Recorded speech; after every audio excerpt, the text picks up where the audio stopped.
নাহমাদুহু ওয়া নুসাল্লি আলা রাসূলিল কারীম।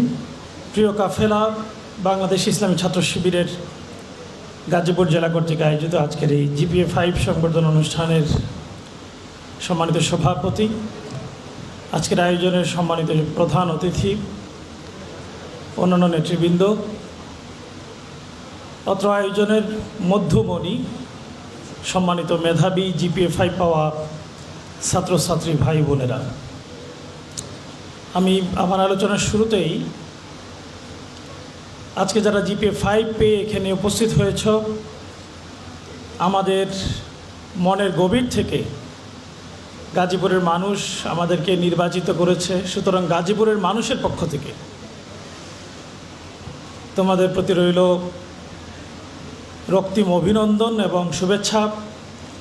আজকে যত ফুল দেখা যায়, লাল গোলাপ, সাদা গোলাপ, সকল ফুলের শুভেচ্ছা তোমাদেরকে রইল, তোমাদের জন্য শুভকামনা রইল। প্রাণপ্রিয় ছোট ভাই ও বোনেরা, গাজীপুর বাংলাদেশের এতটাই পরিচিত নাম, পুরো পৃথিবীব্যাপী গাজীপুরকে খুব সহজেই চিনতে পারে ঢাকার কাছে হওয়ার কারণে। পৃথিবীর বিভিন্ন দেশে যদি আমি বলি যে গাজীপুর, বলার সাথে সাথে বলে যে কি ঢাকা গাজীপুর, এই প্রশ্নটা করে, অর্থাৎ ঢাকা মানেই গাজীপুর, এটা বুঝে যায় মানুষ।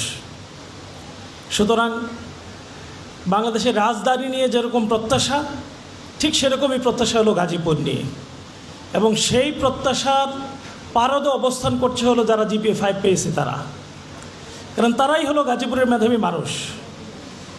2026 সালে যারা জিপিএ 5 পেয়েছে গাজীপুর থেকে, তন্মধ্যে 526 জন এখানে রেজিস্ট্রেশন করে এসেছেন। আমি মনে করি আপনারাই আগামী দিনে গাজীপুরকে নেতৃত্ব দিবেন, বাংলাদেশকে নেতৃত্ব দিবেন, এবং পুরো পৃথিবীকে চমকে দিয়ে গাজীপুরের সুনামকে বিশ্বব্যাপী ছড়িয়ে দেবেন ইনশাআল্লাহ। সেজন্য আমি অনুরোধ করব বৃত্তের বাইরে গিয়ে একটু চিন্তা করার জন্যে।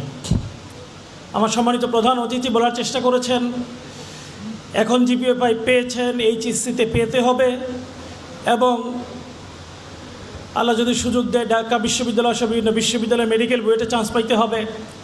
এটা একটা সার্কেল, এটাকে বৃত্ত, কিন্তু এই বৃত্তটাই জীবনের গন্তব্য নয়।